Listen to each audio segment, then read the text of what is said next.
pas d'identité.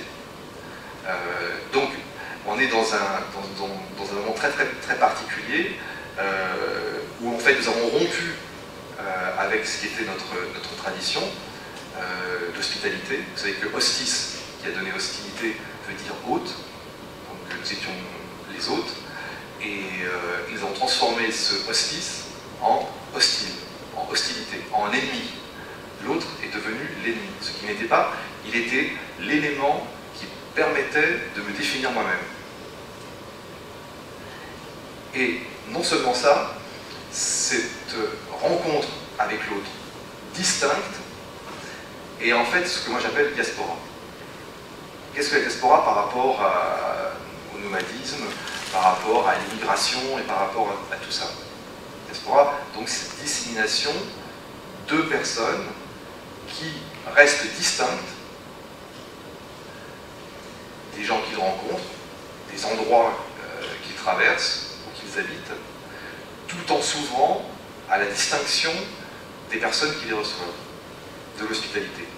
C'est ce couple des distincts qui ne cherchent pas à s'annuler l'un l'autre, mais qui, d'une certaine manière, par une ouverture, par un polémos, donc, par une discussion, par la langue, par une diffusion, par un espace aussi, il faut qu'il y ait un espace qui soit localisé pour pouvoir, et non pas des zones de non-droit, des non-lieux, on peut dire ça comme ça, ces camps de rétention, où à nouveau on réduit les gens au bio, c'est-à-dire leur ADN, et aux zoé, c'est-à-dire en les traitant comme des animaux, qu'il peut y avoir un véritable tremblement de terre, ce véritable séisme mondial, qui soit renversé de manière positive.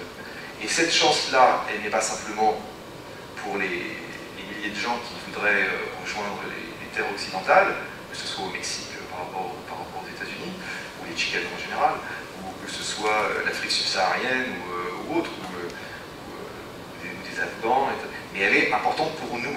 C'est ça que je voudrais essayer de faire comprendre, parce que le fait que ces personnes possèdent cette capacité non seulement d'être étrangers, mais d'étrangeté, permet à notre propre étrangeté de se révéler, de se dévoiler.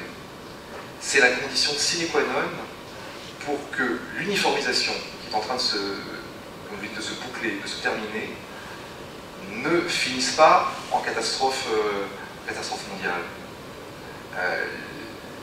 Il ne peut y avoir que cette aimantation, qui serait une distance juste, qui serait ni l'affrontement, ni la destruction allant même jusqu'à essayer de gommer le souvenir qu'on puisse avoir même de ces êtres-là.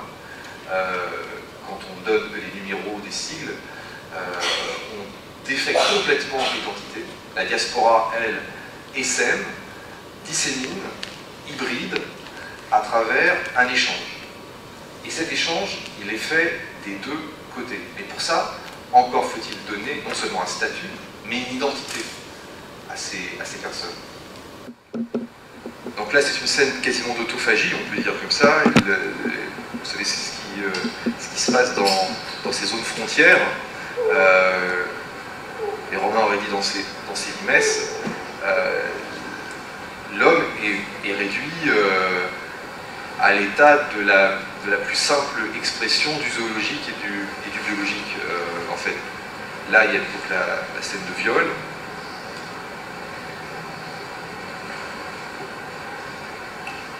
Qui est aussi le passage d'une frontière, et le spectacle redouble cette frontière en montrant l'oppression aussi qui est faite aux femmes, qui sont évidemment les premières victimes, étant le chaînon le plus faible de cette grande marche, je veux dire. Mais avec toujours cette capacité procréatrice, créatrice à nouveau, de revenir dans le cycle de la vie.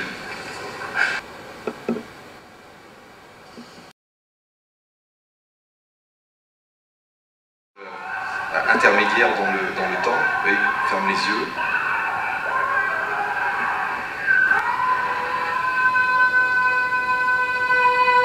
Et le cri.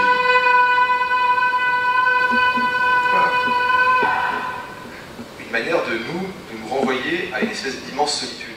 Et c'est là où le spectacle aussi est intéressant, c'est qu'il n'est pas un simple spectacle chorégraphique, il n'est pas un simple spectacle théâtral, il n'est pas un simple discours sur une documentaire sur une notion donnée. Il fait ce qu'il dit et il dit ce qu'il fait. C'est-à-dire qu'en fait, il utilise dans des dispositifs, dans des agencements, diverses formes, mais qu'il fait dialoguer, dont il trouve le polémos entre elles. C'est-à-dire qu'il n'y a pas harmonie donnée, comme il serait censé être dans la dite transversalité, entre les arts entre eux. C'est-à-dire qu'au fond, chacun va garder de son identité. Et peut-être que l'une des difficultés d'appréhension du spectacle, c'est le fait qu'on ne passe pas impunément des frontières et qu'il y a quelque chose que l'on gagne et quelque chose que l'on perd. Mais que c'est le jeu de la vie même, jusqu'à la traversée de la frontière salle-scène. C'est ce que j'appellerais moi les stigmates au fond de la solitude, c'est-à-dire que visiblement c'est une femme qui a dû être battue, qui a des stigmates, des coups, qui a reçu des... Et au fond, on peut dire que c'est la seule chose qui puisse arriver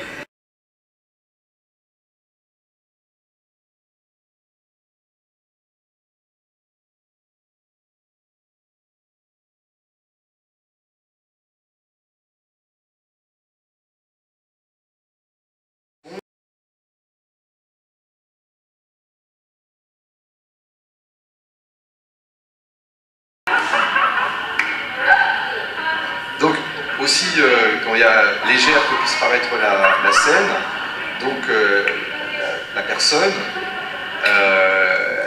vient dans le public, fait venir sur scène, donc coupe la représentation théâtrale, telle que, ou chorégraphique d'ailleurs, telle qu'elle peut se faire, et redistribue le partage des rôles. C'est-à-dire que le rôle n'est plus une scène qui est jouée ou qui est dansée et des gens qui regardent, mais un autre partage du savoir, donc une autre mise en commun. Donc tout d'un coup, il y a un pas déjà vers une autre manière de s'altérer d'autres identités.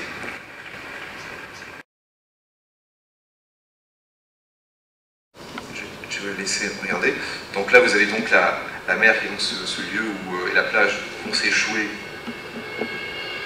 Et on voit bien qu'elles sont prises dans le même dispositif, si vous préférez, dans la même cinématographie, c'est-à-dire la personne qui se fait bronzer et l'autre qui essaye de la rejoindre. Comme si, à un moment, les deux rêves devenaient, comme je dis, mimétiques, devenaient le même. Mais l'une, que vous voyez dans une sorte d'immobilité et de solitude, est dans la capacité, tournant le dos à celle qui essaye de traverser, et dans une sorte d'indifférence totale.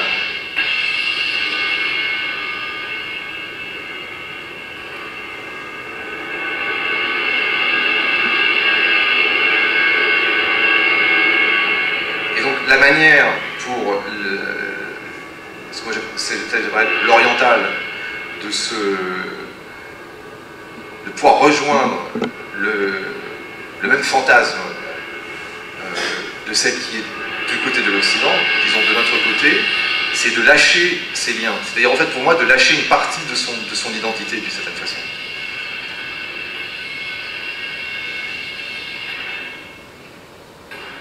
Et de se défaire donc de sa capacité à être dans un rapport de distinct et donc d'échange avec quelqu'un qui serait autre que lui-même.